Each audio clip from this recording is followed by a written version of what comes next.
There is a verse which I wanted to share for some time.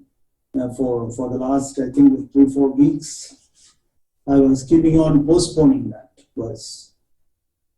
ஒரு வசனத்தை கொஞ்ச காலமாகவே நான் பகிர்ந்து கொள்ள வேண்டும் என்று விரும்பிக் கொண்டிருந்தேன். ஆனால் அதை செய்யாதபடி கொஞ்சம் நான் தள்ளி போட்டுக் கொண்டே இருந்தேன். I thought, Lord, it is not a time, it is not a time. And so I was postponing it. ஆண்டவரே, இது பேசுவதற்கான சமயம் அல்ல என்று சொல்லி நான் அதை தள்ளி போட்டுக் கொண்டே இருந்தேன். But I find that there are a lot of children are growing up. ஆனால் நிறைய பிள்ளைகளை வளர்ந்து கொண்டிருக்கின்றீர்கள். And I also find that there are new people being added. நிறைய பேர் சேர்ந்து கொண்டு இருக்கின்றீர்கள். And therefore it is very important that we understand what we stand for. நாம் எதற்காக நிற்கின்றோம் என்பதை நாம் புரிந்து கொள்வது நல்லது என்று சொல்லி நான் நினைக்கின்றேன். And what is the calling of Jesus for us? இயேசு நம்ம அழைத்திருக்கின்ற அழைப்பு எதற்காக என்பதை நாம் அறிந்து கொள்ள வேண்டும். Because in every, English meeting and Wednesday meeting and Sunday meetings, we always talk about, certain truths. புதன்கிழமை கூட்டங்களிலும் ஞாயிற்றுக்கிழமை கூட்டங்களிலும் சில சத்தியங்களை நாம் பேசிக்கொண்டே இருக்கின்றோம். Which is very, very important. That is related to our daily life. நாம் தினசரி வாழ்க்கையோடு சம்பந்தப்பட்ட காரியங்கள் அவை மிக மிக முக்கியமானவைதான். Different brothers are very, very edifying meetings. I can testify that excellent meetings we have every week without exception. பல்வேறுபட்ட சகோதரர்கள் அதிகமாக நம்ம பக்தி விருத்திக்கு எதுவாக நாம் பேசுகின்றார்கள். நான் சாட்சி சொல்ல முடியும், ஒவ்வொரு வாரமும் ஒவ்வொரு கூட்டத்திலும் அப்படி ஆகிறது. Whether it is English meeting or whether it is Tamil meeting, whether it is Wednesday meeting. அது ஆங்கில கூட்டமோ தமிழ் கூட்டமோ இல்லை அது புதன்கிழமை கூட்டமோ எதுவா இருந்தாலும்.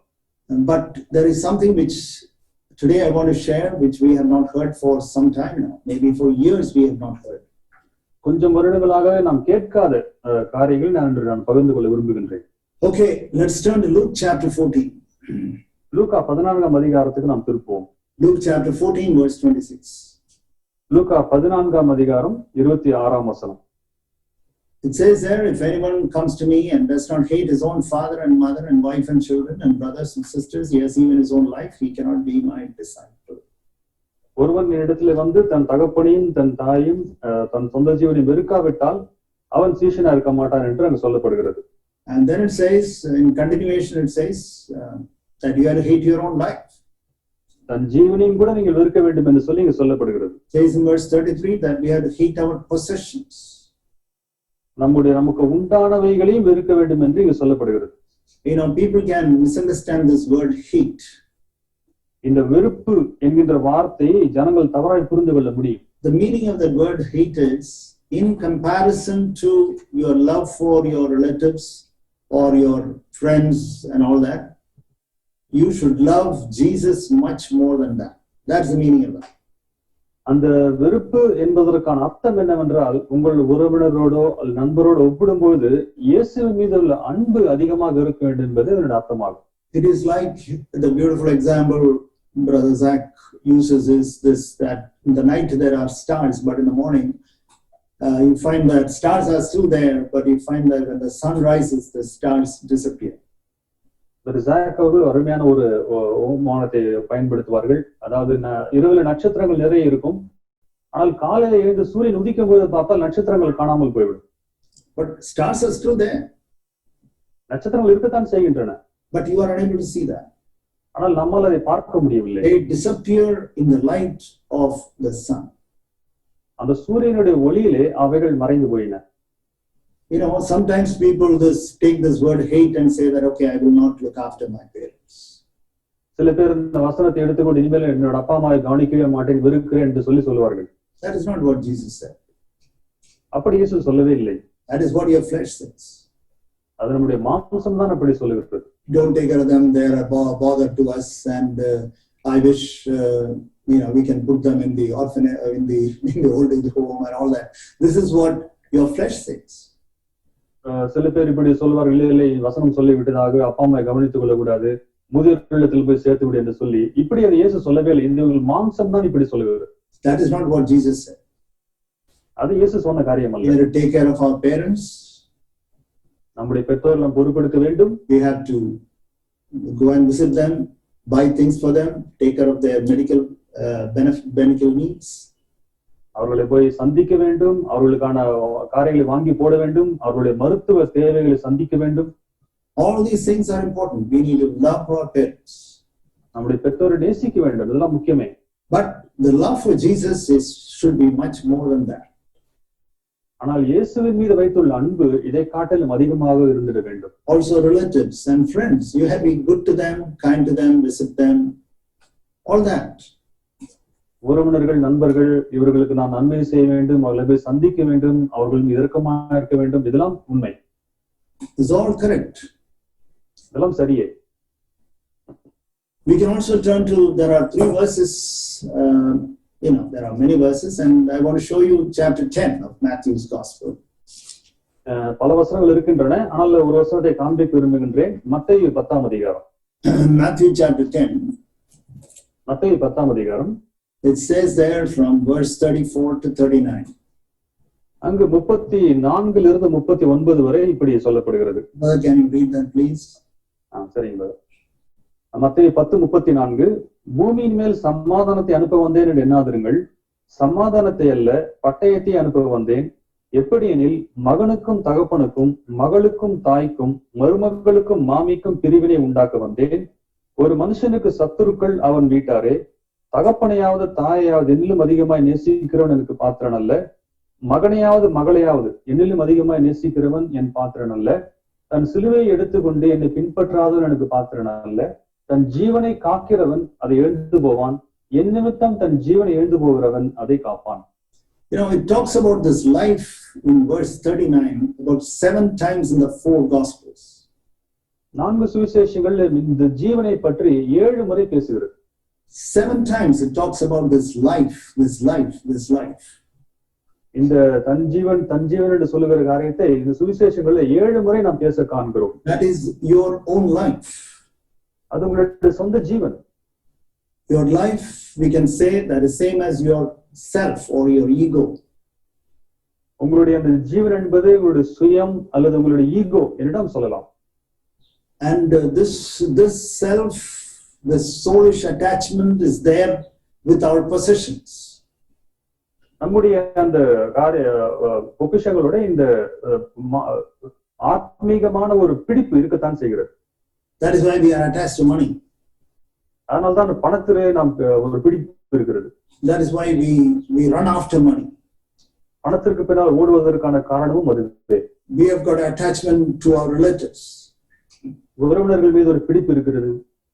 And that is why we try to please them and even compromise with them. அதனால்தான் நாம் அவர்களை பிரியப்படுத்த முயற்சிக்கிறோம், நம் ஒத்த வேஷம் தரிக்கவும் முயற்சிக்கிறோம். That is the reason why we want to please our friends. அதனால்தான் நம் நண்பர்களை பிரியப்படுத்த நாம் முயற்சிக்கிறோம். Because there is a life within us. நமக்குள்ளே இந்த ஜீவன் இருப்பதனாலே அப்படி காணப்படுகிறது. That is not the physical life we are talking about. இங்கு நாம் உடலியல் ஜீவன் அதை பற்றி நாம் இங்கு பேசவில்லை. This is a life that means of your soul. இது ஒரு ஆத்மீகமான ஒரு ஜீவன் என்று நாம் இங்க பார்க்கிறோம். Not spiritual life. ஆவிக்குரிய ஜீவன் அல்ல, but it is of your soul, of your mind. அது நம்முடைய மனதை சார்ந்தது, நம்முடைய ஆன்மாவை சார்ந்தது. So it says through the cross we have to resist that life to gain the life of God. தேவனுடைய ஜீவனை நாம் பெறும்படி சிலுவையின் மூலமாக இந்த ஜீவனை நீங்கள் எதிர்க்க வேண்டும் என்று சொல்லப்படுகிறது. We have to put that life to death so that we can get the life of God. இந்த ஜீவனை மரணத்தில் ஊற்றித்தான் நாம் தேவனுடைய ஜீவனை பெற முடியும். And there it talks about the relationship part of it, verse 34. 34ஆம் வசனத்திலே இந்த உறவுகளை பற்றி அங்க சொல்லப்படுகிறது. Jesus Christ has come not for peace but for a sword. இயேசு கிறிஸ்து இங்க சமாதானத்திற்காக வரவில்லை, பட்டயத்தை அனுப்ப வந்தேன் என்கிறார். That's a very strange word that many people cannot believe and accept it. நிறைய பேரால் நம்ப முடியாத, ஏற்றுக்கொள்ள முடியாத ஒரு வித்தியாசமான வார்த்தை இது. That means if your relatives or if your friends are against obedience to God's word, then you have to show the sword there. உங்களுடைய உறவினரோ உங்கள் நண்பர்களோ தேவனுடைய வார்த்தைக்கு கீழ்ப்படியாமல் இருக்கும்படி உங்களை சொல்வார்களானால் அங்கு நீங்கள் பட்டயத்தை எடுக்க வேண்டும். That is not the time to show your love and respect for your parents or for your relatives. உங்களுடைய பெற்றோருக்கோ உறவினருக்கோ அன்பையும் மரியாதையும் காண்பிக்க வேண்டிய நேரம் அதுவல்ல. When you find that they are against God's word, then that's the time when you have to show them the sword. தேவனுடைய வார்த்தைக்கு விரோதமாய் அவர்கள் செல்லும் பொழுது நீங்கள் செய்யும்படி சொல்லும் போதோ நீங்கள் பட்டயத்தை காண்பிக்க வேண்டும். Then you are a disciple. அப்பொழுது நீங்கள் ஒரு சீஷன். Otherwise you are a Christian, you are a meeting attender, we can say. இல்லைனா நீங்கள் கிறிஸ்தவர் அல்லது கூட்டத்திற்கு வருகிறவர் என்று சொல்லலாம். So we have to love Jesus more than our relatives, our possessions and our life. ஆகவே நம்முடைய சொத்துக்கள் உறவினர்களுக்கு மேலாக நம்முடைய ஜீவனுக்கு மேலாக இயேசுவை நாம் நேசிக்க வேண்டும். Now all of us know that if there is a financial loss, we feel it. ஒரு பண இழப்பு இருந்தால் நாம் அதை உணர்வதை நாம் எல்லாருமே உணர்கிறோம். Or if there is a small dent occurred for your car, you find that we feel very bad about that. நம்முடைய காரை யாராவது லேசாக இடித்து ஒரு சின்ன ஒரு டென்ட் அங்க விழுந்து விட்டால் அது பற்றி நாம் மோசமாக உணர்வதை நாம் எல்லாருமே கண்டிருக்கிறோம். Why? Because there is a life little bit of there in that possession. ஏனென்றால் அந்த ஒரு பொக்கிஷத்திலே உங்கள் மனசு உங்கள் ஜீவன் கொஞ்சம் பிடித்திருக்கிறது. So we have to be free. And to be a disciple means more and more and more we become detached to the earthly possessions that you have. ஒரு சீஷனா இந்த பூமிக்குரிய பொக்கிஷங்கள் எல்லாத்திலிருந்தும் அதிகமாய் பிரிந்து இருப்பதாகும். And God takes you through so many situations like that. தேவன் பல்வேறு சூழ்நிலை மூலமாய் உங்களை அங்க எடுத்து செல்கிறார். Let's turn to a verse in Luke chapter 9, for example. உதாரணத்துக்கு லூக்கா 9ஆம் அதிகாரத்துல வசனத்திற்கு நாம் திருப்போம். Luke chapter 9 verse 26. Luca 9:26. It says there 9:26. Luca 9:26. Maybe we can read from verse 24, brother. 23 on. 24 நாம் வாசிப்போம். Yeah. தன் ஜீவனை ரட்சிக்க விரும்புகிறவன் அதை இழந்து போவான். எண்ணமித்தமாக தன் ஜீவனை இழந்து போகிறவன் அதை ரட்சித்துக் கொள்ளுவான். மனுஷன் உலகம் முழுவதையும் ஆதாயப்படுத்தி கொண்டாலும் தன்னைத்தான் கெடுத்து நஷ்டப்படுத்தினால் அவனுக்கு லாபம் என்ன? என்னை குறித்தும் என் வார்த்தைகளை குறித்தும் எவன் வெட்கப்படுகிறானோ அவனை குறித்த மனுஷகுமாரனும் தம்முடைய மகிமையோடும் பிதாவின் மகிமையோடும் பரிசுத்த தூதர்களின் மகிமையோடும் வரும்போது வெட்கப்படுவார். Don't forget that. இதை மறவாதீர்கள். If you are ashamed of Jesus Christ, நீங்கள் இயேசு கிறிஸ்துவை பற்றி வெட்கப்பட்டால், and therefore you do not take up the cross and die, நீங்கள் அப்படி அதுக்காக சிலுவை எடுத்துக்கொண்டு மரியாத பட்சத்தில், and you are willing to bear a shame because of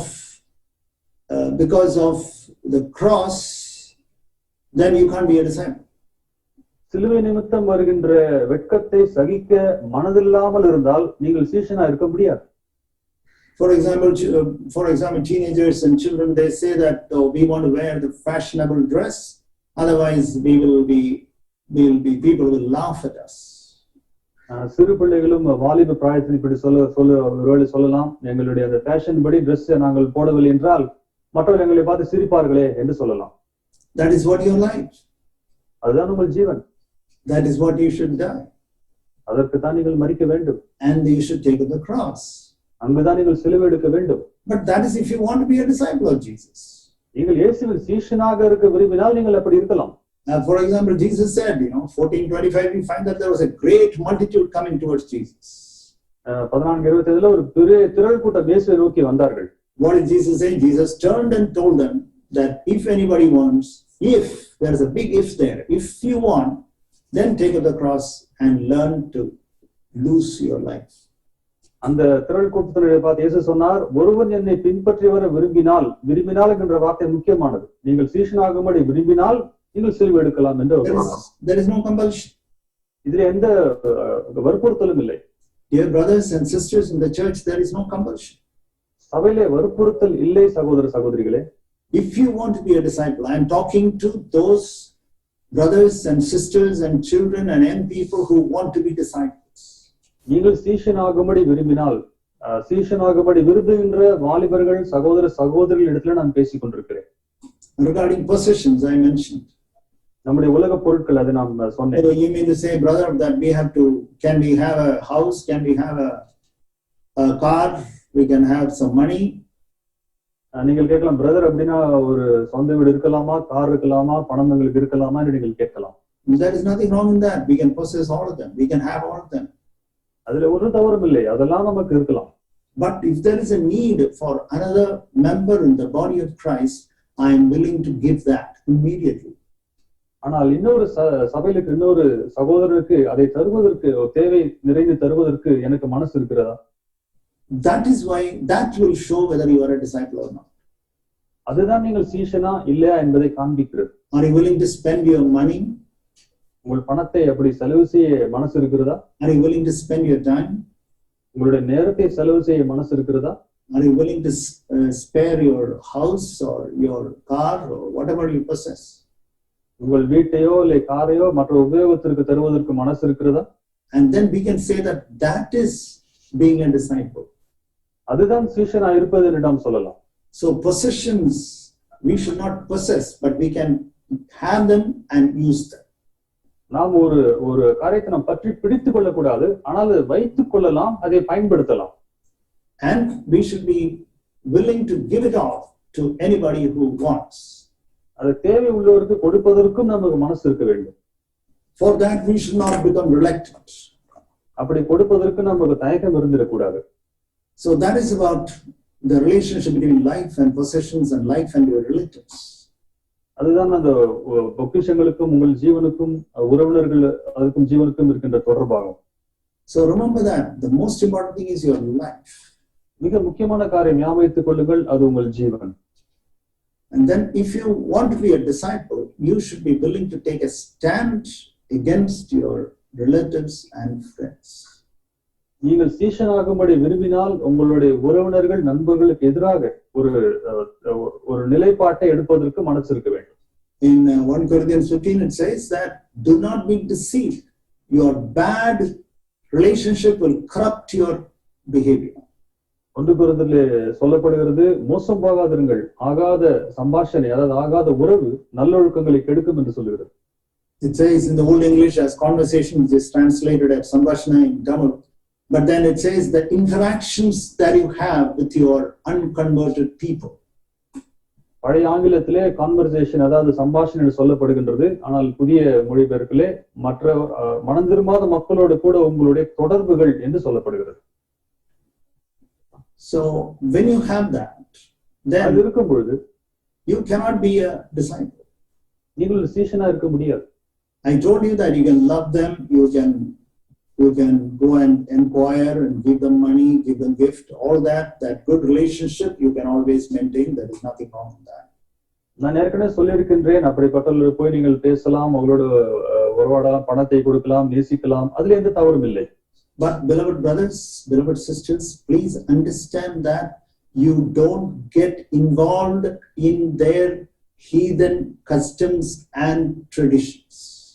ஆனால் அருமை சகோதரர் ஞாபகம் வைத்துக் கொள்ளுங்கள், அவர்களுடைய புறஜாதியாருடைய கலாச்சாரம் பழக்க வழக்கங்கள் அதிலே நீங்கள் பங்கு பெற்றக் கூடாது.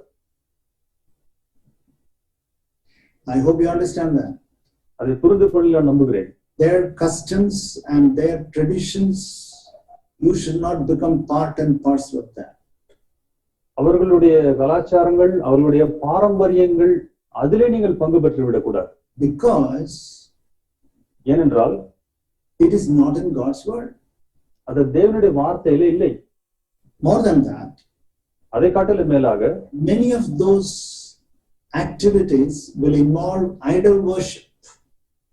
அந்த பலவிதமான அவர்களுடைய செய்கைகளிலே விக்கிரக ஆராதனை கலந்திருக்கும். Not only that, there will be influence of the demons. அது மட்டுமல்ல, அந்த பிசாசுகளின் காரியங்களும் அதிலே செல்வாக்கும் செயல்படும்.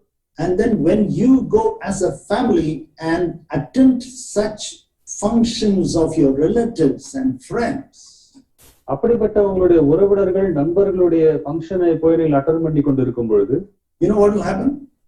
என்ன நடக்கும் தெரியுமா? Because you are a grown up person, நீங்கள் வளர்ந்தவராக இருப்பதனாலே and you are a believer and you have some faith. விசுவாசம் உள்ளவரா இருப்பதனாலே அப்படி இருப்பதனாலே it may not influence you. அது உங்களை பாதிக்காது. You know that, these are all, just stone and, these are not very important. இதெல்லாம் சும்மா ஏதோ பண்ணுகிறார்கள், முக்கியமல்ல என்பது உங்களுக்கு தெரியும். But your children will be influenced. ஆனால் உங்கள் பிள்ளைகள் அதனாலே ஆட்கொள்ளப்படுவார்கள். And therefore we have to be very careful that we don't get involved in such heathen customs and traditions. ஆகவே நம்முடைய அந்த புறஜாதிகளாருடைய பாரம்பரியங்களை நாம் கலந்து கொள்ளாதபடி எச்சரிக்கையா இருந்திட வேண்டும். We have to be very careful of that. அதை குறித்து எச்சரிக்கையா இருக்க வேண்டும். Because there is no point in regretting later. ஏனென்றால் அதற்கப்புறம் ஐயோ இப்படி ஆகிவிட்டதே என்று சொல்லி புலம்புவதில் அர்த்தம் இல்லை. Secular things, fine, you can go and attend, there is nothing wrong with that. மத சார்பற்ற காரியங்களா இருக்கும் பொழுது நீங்கள் அதற்கு போகலாம், அதில் தவறில்லை. It is secular, it is not a heathen, it is not a religious function. அது மத விழா இல்லாமல் மற்றபடி இருந்தால் அது ஒன்றும் பிரச்சனை இல்லை. I hope you understand what I'm trying to say. நான் என்ன சொல்ல வருகிறேன் என்பதை புரிந்து கொள்ளுகிறேன், நான் நம்புகிறேன். Therefore you have to seek God, whether, Lord, as a disciple, Lord, will you come with me? You can ask that question. நீங்கள் தேவனை பார்த்து இந்த கேள்வியை கேட்கலாம். ஆண்டவரே, ஒரு சீஷனாக நான் செல்கின்றேன், நீர் என்னோட கூட வருவீரா இந்த விழாவிற்கு என்று கேட்கலாம். That is a good question to ask. அது நல்ல ஒரு கேள்வி. Lord, can I attend this particular function in your presence? ஆண்டவரே, உமது பிரசன்னத்திலே நான் இந்த விழாவை போய் கலந்து கொள்ளலாமா என்று நீங்கள் கேட்கலாம். Lord, instead of Lord Jesus, it is Holy Spirit we have with us always. இப்போ இயேசு கிறிஸ்துவுக்கு பதிலாக நம் மத்தியிலே பரிசுத்த ஆவியானவர் எப்பொழுதும் இருக்கின்றார். We can ask that question, will the Holy Spirit be grieved with me if I attend this particular function? இந்த குறிப்பிட்ட விழாவை நான் போய் கலந்து கொள்ளும் பொழுது பரிசுத்த ஆவியானவர் துக்கப்படுவாரா என்று நீங்கள் கேட்கலாம். Okay, beloved brothers and sisters, you have to see God and judge yourself and examine yourself and decide yourself. அருமையான சகோதரர்களே, சகோதரிகளே, நீங்களே நிதானித்து தேவனை தேடி அதற்கு பின்பு இந்த காரியங்களை நீங்கள் செய்யலாம். Be very careful of heathen customs and traditions which are not in God's word. தேவ வார்த்தையிலே இல்லாத, சொல்லப்படாத புறஜாதியரோட பழக்க வழக்கங்கள், பாரம்பரியங்கள், இதை குறித்து எச்சரிக்கையா இருங்கள். Otherwise you will be a compromise. இல்லை என்றால் நீங்கள் ஒத்த வேஷம் தரித்து விடுவீர்கள். You will not be a wholehearted disciple of Jesus Christ. இயேசு கிறிஸ்துவுடைய முழுமனமான சீஷனா இருக்க மாட்டீர்கள். The aim of the CFC is that we may make disciples. CFC-னுடைய நோக்கம் என்னவென்றால் நாம் சீஷர்களை உருவாக்க வேண்டும் என்பதே. Not just preaching the gospel. ஏதோ சுவிசேஷத்தை அறிவித்தது மாத்திரமல்ல. It is to make them disciples and build them up together. அவர்களை சீஷராய் உருவாக்கி ஒன்றாக கட்டி எழுப்ப வேண்டும் என்பதே நம்முடைய நோக்கமாகும். And to teach them everything what is written in God's word. தேவ வார்த்தையில சொல்லி இருக்கின்ற ஒவ்வொன்றையும் கற்றுத்தர வேண்டும் என்பதே நோக்கம். So beware of all the traditions and all the customs and the functions, religious traditions and religious functions and religious celebrations. Be very, very careful of that. ஆகவே இந்த மனம் திரும்பாத புறஜாதியாருடைய இந்த நிகழ்வுகள், கலாச்சாரங்கள், விழாக்கள் இதெல்லாம் குறித்து நீங்கள் எச்சரிக்கையா இருங்கள். The second thing that we have to be careful with our relatives. உறவினரோடு நாம் ஜாக்கிரதையா இருக்க வேண்டிய இரண்டாவது காரியம் என்னவென்றால், that is why the Lord says, unless your love for me is more than your love for brothers and your relatives or your parents, you can't be my disciple. அதனால்தான் இயேசு சொல்கிறார், உங்களுடைய உறவினர்களை காட்டிலும் பெற்றோரை காட்டிலும் என் மீது கொண்டிருக்கிற அன்பு அதிகமா இராவிட்டால் எனக்கு நீங்கள் சீஷனா இருக்க முடியாது என்கிறார். So the second thing that we have to be careful of, இரண்டாவது காரியம் நாம் ஜாக்கிரதையா இருக்க வேண்டியது என்னவென்றால், the sin among them. அவர்கள் மத்தியில் இருக்கிற பாவங்கள், that we have to be very careful. நாம் எச்சரிக்கையா இருக்க வேண்டும். That those sins does not affect you. அந்த பாவங்கள் நம்மை வந்து பாதித்து விடக்கூடாது. For example, there may be rebellion in that among your relatives. ஒருவேளை உறவினர்கள் மத்தியிலே முரட்டாட்டம் காணப்படலாம். It can be telling lies, அது பொய் சொல்லுகிறதா இருக்கலாம், or it can be backbiting, இல்லை புறங்கூறுகிற ஒரு பழக்கம் அவர்களுக்கு இருக்கலாம், or it may be gossiping, இல்லை மற்றவரை பற்றி அவதூறு பேசுகின்ற ஒரு காரியமாக இருக்கலாம், or it may be signing false documents and false statements. இல்லைனால் தவறான வாக்கியங்களிலே கையெழுத்து போடுகிற காரியமா இருக்கலாம். Everybody is doing it, why can't you do that? எல்லாம் செய்யறாங்களப்பா, நீ என்னப்பா செய்யறதானே என்று சொல்லுவார்கள்.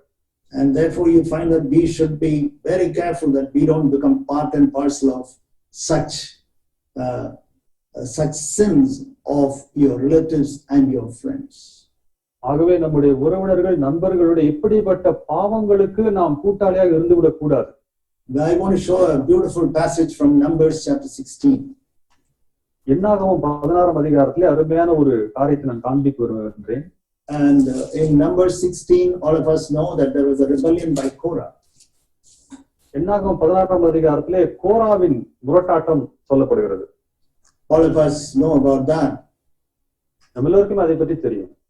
And there was a rebellion against Moses and Aaron by Korah and other few friends. மோசேக்கும் ஆரோனுக்கும் விரோதமாக கோராவும் அவன் நண்பர்களும் முரட்டாட்டம் பிடித்தார்கள் என்று வாசிக்கிறோம். And that is in chapter 16 verse 1. என்னாகமம் 16 1ஆம் அதிகாரம் 1ஆம் வசனம். Says there was a big rebellion and the earth opened its mouth and swallowed them up alive. அங்க ஒரு பெரிய முரட்டாட்டம் இருந்தது, பூமி தன் வாயை பிளந்து அவர்களை உயிரோடு விழுங்கினது என்று சொல்லி பார்க்கிறோம். But we find something very beautiful about the children of Korah. ஆனால் கோராவின் பிள்ளைகளை பற்றி ஒரு அற்புதமான ஒரு காரியத்தை நாம் இங்கு காண்கிறோம். That is in Numbers 26 verse 11. என்னாகும் 26:11 அது காணப்படுகிறது. It says the sons of Korah, however, did not die. கோராவின் குமாரரோ அவர்கள் சாகவில்லை என்று பார்க்கிறோம். Their own father and their relatives died. அவருடைய சொந்த தகப்பனாரும் உறவினர்களும் மரித்து போனார்கள். But the children of Korah did not die. கோராகின் குமாரரோ மரிக்கவில்லை. Why? ஏன்? Because they listened to the warning given by Moses. என்றால் மோசே மூலமாய் கொடுக்கப்பட்ட எச்சரிப்புக்கு செவிமடுத்தார்கள். And they ran away at the last minute. கடைசி நேரத்திலே அவர்கள் அந்த இடத்தை விட்டு ஓடிவிட்டார்கள். They did not want to become part and parcel of the sin of their own father and mother. தன்னுடைய சொந்த தகப்பனார் செய்து கொண்டிருந்த அந்த பாவத்திற்கு கூட்டாளியாக அவர்கள் விரும்பவில்லை.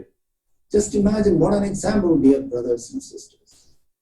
அருமை சகோதரர், கொஞ்சம் கற்பனை செய்து பாருங்கள், என்ன ஒரு பெரிய முன்மாதிரி. That they found that there was a sin in their father. அப்பாவிடத்திலே பாவத்தை கண்டார்கள். This is rebellion. They understood that this is rebellion. இது முரட்டாட்டம் அல்லவா என்பதை அவர்கள் புரிந்து கொண்டார்கள்.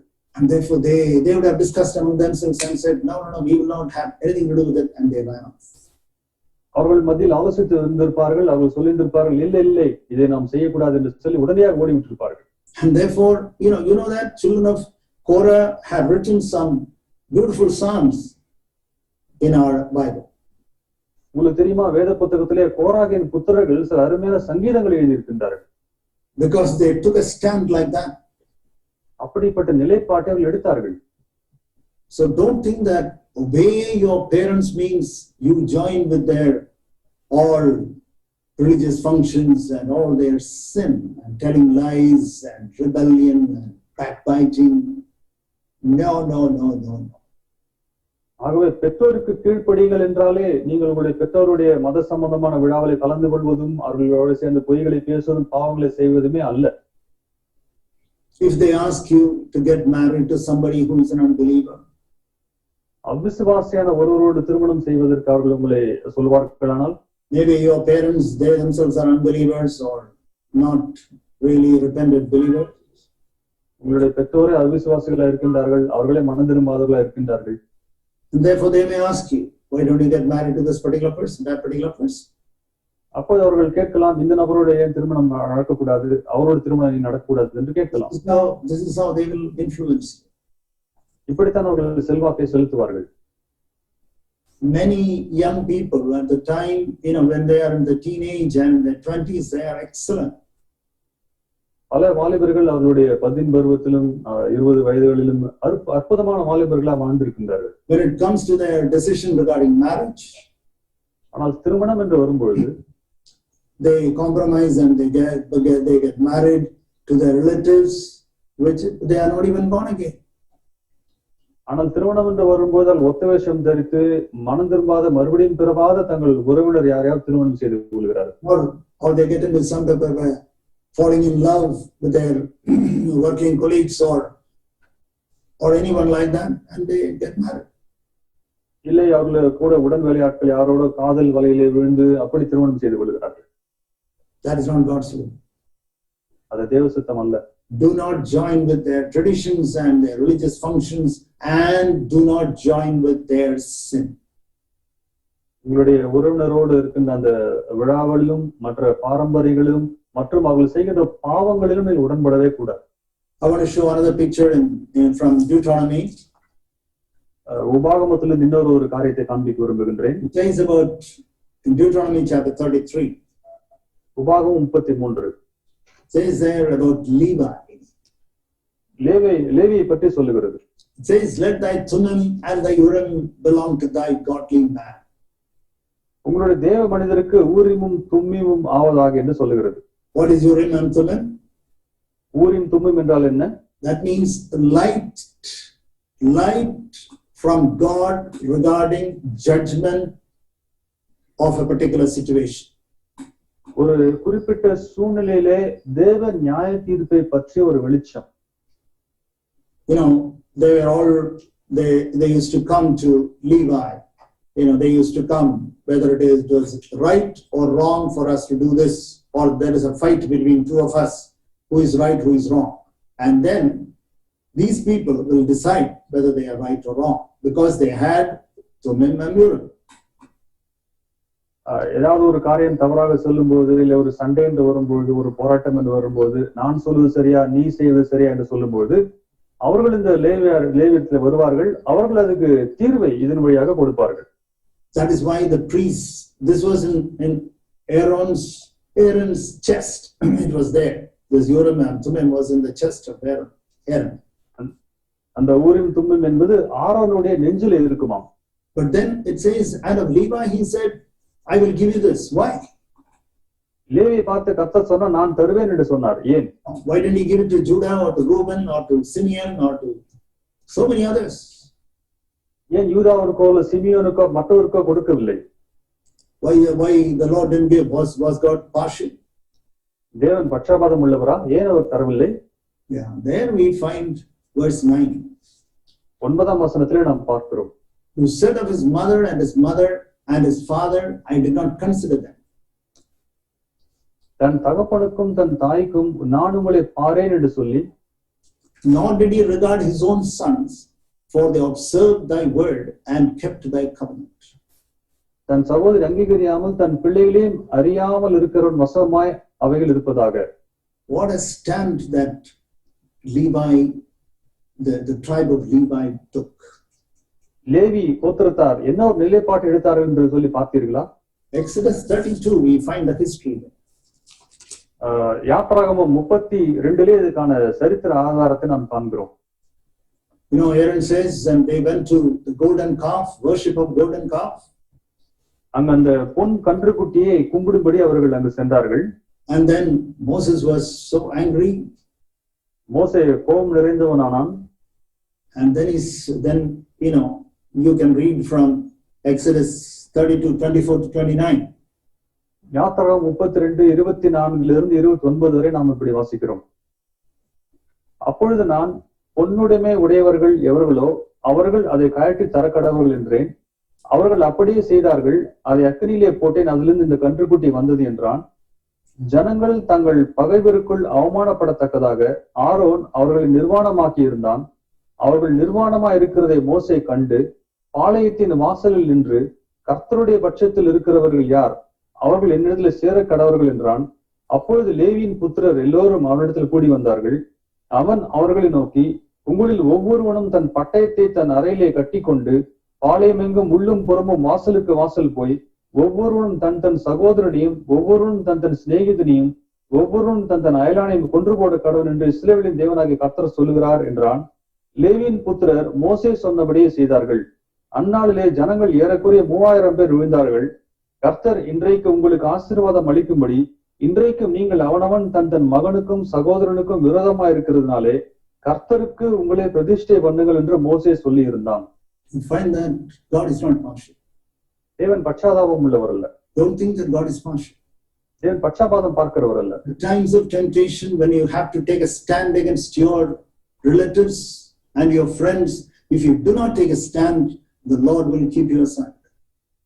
உங்கள் உறவினருக்கும் நண்பருக்கும் விரோதமாய் நிலைப்பாட்டை எடுக்க வேண்டிய சோதனை நேரத்தில் எடுக்க வேண்டிய ஒரு காரியத்திலே நிலைப்பாட்டை எடுக்காமற் போனால் தேவன் உங்களை புறம்பே தள்ளிவிடுவார். But on the other hand, you say that, Lord, I want to love you more than anybody, any of my parents. ஆனால் நீங்கள் ஆண்டவரே என் பெற்றோரை காட்டிலும் அதிகமாக நேசிக்க விரும்புகிறேன் என்று சொன்னால், Lord, I want to love you more than my relatives and what my neighbors and what my friends say. என்னுடைய உறவினர்கள் சொல்வதை காட்டிலும் பக்கத்து வீட்டுக்காரர்கள் சொல்வதை காட்டிலும் உண்மை அதிகமாக நேசிக்கிறேன் என்று நீங்கள் சொன்னால், if you take a stand, அப்படி ஒரு நிலைப்பாட்டை எடுத்தால் the Lord will make you. கர்த்தர் உங்களை உருவாக்குவார். God will make you a man of God. ஒரு தேவ மனுஷனாய் உருவாக்குவார். And that is what God wants today, disciples. இன்றும் கூட தம்முடைய சீஷர்கள் ஆகும்படி அப்படிப்பட்டவர்களை தேவன் விரும்புகிறார். You know the fall of Solomon? Solomon எப்படி விழுந்தான் தெரியுமா? In 1 Kings chapter 10 we read. 1 ராஜாக்கள் 10ஆம் அதிகாரத்தில் நாம் I'm வாசிக்கிறோம். going to show that passage quickly. அந்த பகுதியை நான் வேகமாக காண்பிக்க விரும்புகின்றேன். 1 Kings chapter 10 1 ராஜாக்கள் 10ஆம் அதிகாரம் verse 23. It's all so clear. There is no need for any explanation. அதிலே விளக்கம் நமக்கு தேவையில்லை, மிக தெளிவாக இருக்கின்றது. 10:23, brother, can you read please? 1 ராஜாக்கள் 10:23. பூமியின் சகல ராஜாக்களை பார்க்கிலும் ராஜாவாகிய சாலமோன் ஐஸ்வர்யத்திலும் ஞானத்திலும் சிறந்தவனா இருந்தான். When everything is fine, எல்லாமே நலமாக இருக்கும் பொழுது, when, dear brothers, dear sisters, when everything is fine, you are in danger. அருமை சகோதரனே, அருமை சகோதரியே, எல்லாம் நலமாக நடக்கும் பொழுதுதான் உங்களுக்கு ஆபத்து இருக்கிறது. Everything was okay with Solomon. சாலமோனோடு எல்லாம் நலமாக நடந்தது. He became great. அவன் பெரியவனானான். He had a lot of riches. நிறைய ஐஸ்வர்யம் கிடைத்தது. He had good wisdom from God. தேவனிடத்தில் நல்ல ஞானம் கிடைத்தது. What happened? என்ன நடந்தது? Instead of giving glory to God and walk in humility and the fear of God, தேவ பயத்திலே அவருக்கு மகிமையை தந்து தாழ்மையில் நடந்து கொள்வதற்கு பதிலாக he started compromising. அவன் ஒத்த வேஷம் தரிக்க ஆரம்பித்தான். Chapter 11 verse 1. 11ஆம் அதிகாரம் 1ஆம் வசனம். Can you read that? ராஜாவாகிய சாலமோன் பார்வோனின் குமாரத்தை நேசித்ததும் அல்லாமல் மோவாபியரும் அம்மோனியரும் ஏதோமியரும் சீதோனியரும் ஏத்தியரும் ஆகிய அந்நிய ஜாதியரான அநேகம் ஸ்திரீகள் மேலும் ஆசை வைத்தான். Verse 2. 2ஆம் வசனம். கர்த்தர் இஸ்ரவேல் புத்திரை நோக்கி, நீங்கள் அவர்கள் அண்டைக்கும் அவர்கள் உங்கள் அண்டைக்கும் பிரவேசிக்கலாகாது. அவர்கள் நிச்சயமாய் தங்கள் தேவர்களை பின்பற்றும்படி உங்கள் இருதயத்தை சாய பண்ணுவார்கள் என்று சொல்லி இருந்தார். சாலமோன் அவர்கள் மேல் ஆசை வைத்து அவர்களோட ஐக்கியமா இருந்தான். Just imagine that he had fellowship with them. அவர்களோட ஐக்கியமா இருந்தான். கொஞ்சம் யோசித்து பாருங்க.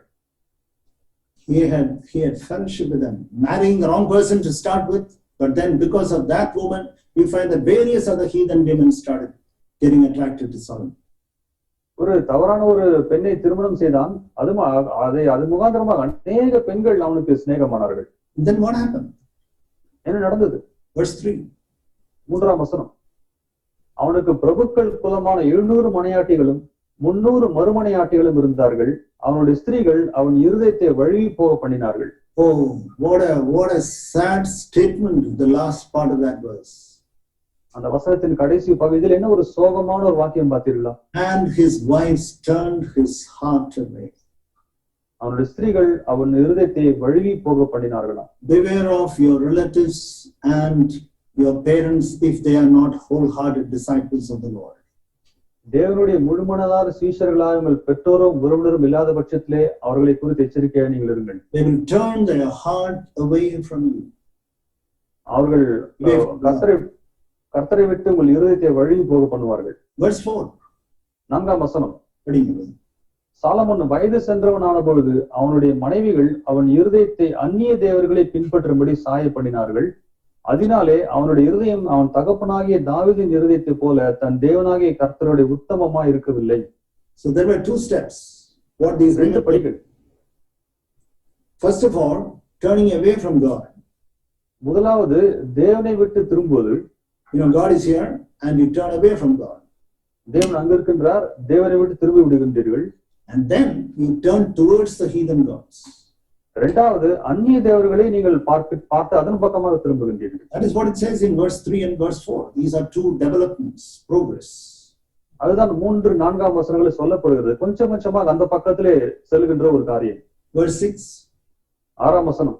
Solomon did what was evil in the sight of the Lord and did not follow the Lord fully. Solomon தன் தகப்பனாகிய தாவீதை போல் கர்த்தரை பூரணமாய் பின்பற்றாமல் கர்த்தரின் பார்வைக்கு பொல்லாப்பானதை செய்தான். Beloved brothers, beloved sisters, அருமை சகோதர சகோதரிகளே, please listen to God's word. தேவ வார்த்தை கொஞ்சம் கவனியுங்கள். Don't say that, well, I am very careful and nothing will happen to me. நான் நல்லா தான் இருக்கிறேன், ஜாக்கிரதையா இருக்கேன், எனக்கு ஒன்றும் நடக்காது என்று சொல்லாதீர்கள். You are the first target. அப்படி இருந்தால் நீங்கள் தான் முதல் தரமான ஆள். Walk in humility and walk in all the fear of God. தாழ்மையிலும் தேவ பயத்திலும் நடந்து கொள்ளுங்கள். And then after writing 3 books in the Bible, வேதத்திலே 3 புத்தகங்களை எழுதுவதற்கு பின்பு Proverbs, Ecclesiastes and Song of Solomon. நீதிமொழிகள், பிரசங்கி, உன்னத பாட்டு என்ற 3 புத்தகங்கள். Today King Solomon is in hell. இன்று சாலமோன் ராஜா நரகத்தில் இருக்கிறார். After receiving the wisdom from God, தேவனிடத்திலிருந்து ஞானத்தை பெற்றுக் கொண்டதற்கு பின்பும் let us walk in humility and in brokenness. நாம் தாழ்மையிலும் நொறுங்குதலும் நடப்போம் பிரியமானவர்களே. I want to show you one more king. இன்னும் ஒரு ராஜாவை காண்பிக்க விரும்புகிறேன். His son. அவருடைய மகன். It says in 1 Kings chapter 11. 1 ராஜாக்கள் 11ஆம் அதிகாரம். It says there in chapter 11 verse 2 Chronicles chapter, sorry. 2 Chronicles. 2 நாளாகமம் chapter 20. 20ஆம் அதிகாரம். We all know about Jehoshaphat. யோசபாத் பற்றி நாம் அறிவோம். We all know about him. யோசபாத்தை பற்றி அறிவோம். And his famous prayer is very, very famous in chapter 20 verse 12. 20ஆம் அதிகாரம் 12ஆம் வசனத்திலே அவருடைய ஜெபம் மிக மிக புகழ் பெற்றது. We have heard about it and we ourselves have shared here and below. நாம் அதை பற்றி கேள்விப்பட்டிருக்கிறோம். இந்த வேலூர் சபையிலும் நாம் அதை பற்றி பேசி இருக்கிறோம். Amazing prayer. ஒரு அற்புதமான ஒரு ஜெபம். Great man of God. இந்த பெரிய தேவனுடைய மனுஷன். In chapter 20 we read in verse 12 then tremendous prayer. அந்த 20ஆம் அதிகாரம் 12ஆம் வசனத்திலே அற்புதமான ஜெபத்தை நாம் அங்கு பார்க்கிறோம். But then it says in verse 32. பின்பு 32ஆம் வசனத்தில் இப்படி சொல்லப்படுகிறது. By the time we come to the end of that chapter, verse 32. அந்த 32ஆம் வசனம் அந்த அதிகாரத்தின் கடைசியில வருகிறது. And verse 33. Can you read that, brother? 33ஆம் வசனம். ஆனாலும் மேடைகள் தகர்க்கப்படவில்லை, ஜனங்கள் தங்கள் இருதயத்தை தங்கள் பிதாக்களின் தேவனுக்கு இன்னும் நேராக்காதிருந்தார்கள். Verse 32. 32ஆம் வசனம். அவன் தன் தகப்பனாகிய ஆசாவின் வழியிலே நடந்து அதை விட்டு விலகாதிருந்து கர்த்தரின் பார்வைக்கு செம்மையானதை செய்தான். So it says that he did what was right in the sight of God. Verse 32. 32ஆம் வசனம் கர்த்தரின் பார்வைக்கு செம்மையானதை தான் செய்தான் என்று சொல்லுகிறது. But at the same time, verse 33, there was a little compromise. ஆனால் கொஞ்சம் மொத்த வேஷம் 33ஆம் வசனத்திலே காணப்படுகிறது. The high places, however, are not removed. மேடைகள் தகர்க்கப்படவில்லை. A little bit of compromise here and there. இங்கும் அங்கும் கொஞ்சம் அவன் ஒத்த வேஷம் தரித்து வாழ்ந்தான். Not 100% for the Lord. 100% கர்த்தருக்கு சரியானதை அவன் செய்யவில்லை. Little bit of compromise. கொஞ்சம் ஒத்த வேஷம் தரித்த ஒரு வாழ்வு. He walked in the way of Asa, his father, and in the way of the Lord, it says. தன் தகப்பனாகிய ஆசாவின் வழியிலே கர்த்தரின் பார்வைக்கு செம்மையானதை செய்தான் என்று சொல்கிறது. But at the same time, there were some high places. அதே நேரத்திலே மேடைகள் அங்கு இருக்கின்றன, தகர்க்கப்படவில்லை. Oh, in verse 35 we read. 35 வாசிக்கிறோம். Yeah. அதற்கு பின் யூதாவின் ராஜாவாகிய யோசபாத் பொல்லாப்பு செய்கிறவனான அகசியா என்னும் இஸ்ரவேலின் ராஜாவோட தோழமை பண்ணினான். And yeah, please read that. தோழமை பண்ணினான். தர்ஷீசுக்கு போகும்படி கப்பல்களை செய்ய அவனோட கூடிக்கொண்டான். அப்படியே எசியோன் கேபேரிலே கப்பல்களை செய்தார்கள். It says in verse 35 that he acted wickedly in so doing. அப்படி செய்வது மூலமாய் அவன் பொல்லாப்பு செய்தான் என்று 35ஆம் வசனத்திலே சொல்கிறது. Okay, then what happened? He had a wrong relationship. He was a great, to start with, he was a great man of God. ஆரம்பத்திலே ஒரு பெரிய தேவ மனுஷன் இந்த மனிதன். And then what happened? There was a compromise. பின்பு ஒரு சின்ன ஒத்தவேஷம். There's a little bit of devotion to God and a little bit of devotion to the high places and pride and arrogance and honor of men and all that. தேவன் மீது பக்தி இருந்தது, அதே சமயத்திலே அங்க மேடைகள் மீது ஒரு பிடிப்பு இருந்தது, ஜனத்தை கணத்தை தேடுவது எல்லாம் அவனத்திலே காணப்பட்டது. And he started having fellowship with the wrong king. பின்பு தவறான ராஜாவோட அவனுக்கு நட்பு ஏற்பட்டது. What happened? என்ன நடந்தது? Next chapter. அடுத்த அதிகாரம். Chapter 21, verse. It says in verse 1, it says that Jehoshaphat died. 21ஆம் அதிகாரத்தில் 1ஆம் வசனத்தில் யோசபாத் நித்திரை அடைந்தான் என்று சொல்லப்படுகிறது. And then it says about his son Jehoram. அவனுடைய பின்பாக யோராம் பற்றி சொல்லப்படுகிறது. And verses 5 and 6. 5ஆம் வசனம் 6ஆம் வசனம். யோராம் ராஜாவாகிற போது 32 வயதாயிருந்து 8 வருஷம் எருசலேமில் அரசாண்டான். அவர் இஸ்ரவேல் ராஜாக்களின் வழியிலே நடந்து ஆகாபின் வீட்டார் செய்தது போல செய்தான். ஆகாபின் குமாரத்தி அவனுக்கு மனைவியா இருந்தாள். அவன் கர்த்தரின் பார்வைக்கு பொல்லாப்பானதை செய்தான். Just imagine that, dear brothers, dear sisters. கொஞ்சம் யோசித்து பாருங்கள் சகோதர சகோதரிகளே. Jehoshaphat, the man of God. யோசபாத் தேவ மனிதன். Little bit of compromise. கொஞ்சம் ஒத்தவேஷம் தரித்தான். And associating with the wrong king, wrong friendship. தவறான நட்புகள் அவனுக்கு வர ஆரம்பித்தது. தவறான ராஜாவோட ஐக்கியமானான். Instead of listening to the prophets of God, he listened to the other evil king. தீர்க்கதரிசி சொல்வதற்கு கீழ்ப்படிவதற்கு பதிலாக மற்ற பொல்லாத ராஜாக்கள் சொல்வதை அவன் கேட்டான். And his children were growing up seeing all this. இதெல்லாம் பார்த்து பார்த்து அவன் பிள்ளைகள் வளருகின்றார்கள். How many children he had? எத்தனை பிள்ளைகள் அவனுக்கு இருந்தது? It says in verse 2. 2ஆம் வசனம். But then it says that he gave the kingdom to the firstborn. அவனுடைய முதல் பிறந்தவனாக யோராமுக்கு அவன் ராஜ்யபாரத்தை கொடுத்தான் என்று சொல்கிறது. And what an evil man this Jehoram was. இந்த யோராம் ஒரு மிக மிக மோசமான ஒருவனா இருந்தான். He killed his own brothers lest they should be a threat to his kingdom.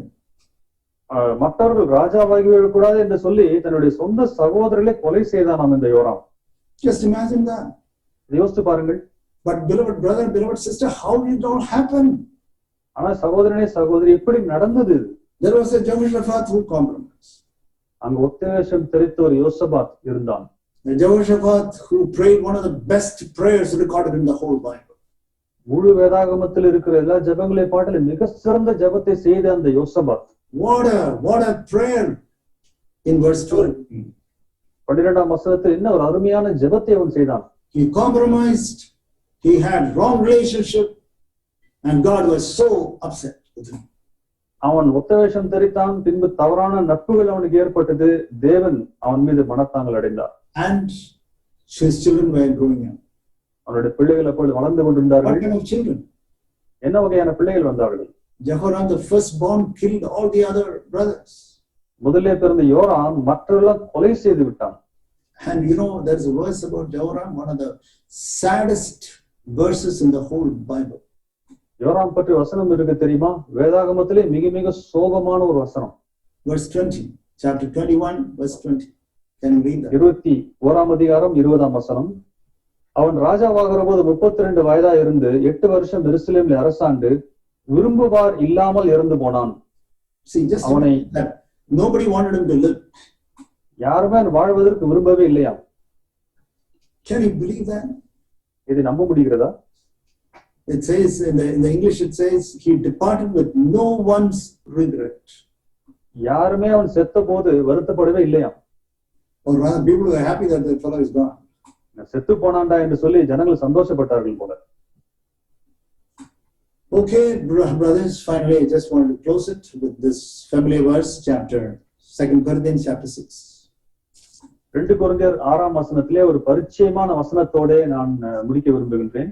2 Corinthians chapter 6. 2 கொரிந்தியர் 6 verse 14. 14ஆம் வசனம். We can read from verse 14 and verse 15 and verse 16. 14, 15, 16ஆம் வசனத்தை நாம் வாசிப்போம். அந்நிய நுகத்திலே அவிசுவாசிகளுடனே பிணைக்கப்படாதிருப்பீர்களாக. நீதிக்கும் அநீதிக்கும் சம்பந்தம் ஏது? ஒளிக்கும் இருளுக்கும் ஐக்கியம் ஏது? கிறிஸ்துவுக்கும் பேலியாளுக்கும் இசைவேது? அவிசுவாசியுடனே விசுவாசிக்கு பங்கேது? தேவனுடைய ஆலயத்துக்கும் விக்கிரகங்களுக்கும் சம்பந்தம் ஏது? நான் அவர்களுக்குள்ளே வாசம் பண்ணி அவர்களுக்குள்ளே உலாவி அவர்கள் தேவனாயிருப்பேன், அவர்களின் ஜனங்களாயிருப்பார்கள் என்று தேவன் சொன்னபடி நீங்கள் ஜீவனுள்ள தேவனுடைய ஆலயமா இருக்கின்றீர்களே. If you are part of the living church of God, நீங்கள் ஜீவனுள்ள தேவனுடைய சபையின் அங்கத்தவராக இருக்க விரும்பினால், there are 4 things it says about. 4 காரியங்கள் சொல்லப்படுகிறது. Number 1, முதல் காரியம் righteousness and sin. நீதி மற்றும் பாவம். Don't have anything to do with sin. பாவத்தோடு நீங்கள் செய்வதற்கு ஒன்றும் இருக்கக்கூடாது. Secondly, இரண்டாவது light and darkness. ஒளி மற்றும் இருள். You are the light and have nothing to do with the darkness. ஒளி இருக்க வேண்டும், இருளோடு நமக்கு ஒன்றும் இருக்கக்கூடாது. Thirdly, Christ and idol. 3, கிறிஸ்து விக்கிரகம். You can't, if you are a Christian, have nothing to do with idols. நீங்கள் ஒரு கிறிஸ்தவராக இருந்தால் விக்கிரகங்களோடு செய்வதற்கு உங்களுக்கு ஒன்றும் இருக்கக்கூடாது. Christ and Belial. கிறிஸ்துவும் பேலியால். Belial means Christ and devil. கிறிஸ்துவும் பிசாசு என்று இங்கு சொல்லப்படுகிறது.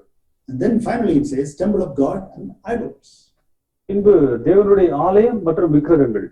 When a believer gets unequally yoked with an unbeliever, one of these things or all of these things will take place. ஒரு விசுவாசி அவிசுவாசியோடு அப்படி நுகத்தில் இணைக்கப்படும் போது இதுல ஏதோ ஒரு காரியமோ இல்ல எல்லா காரியங்களுமே அப்படி வந்துவிடும். When you enter into their sins and their traditions and their customs, you find that one of these things will happen.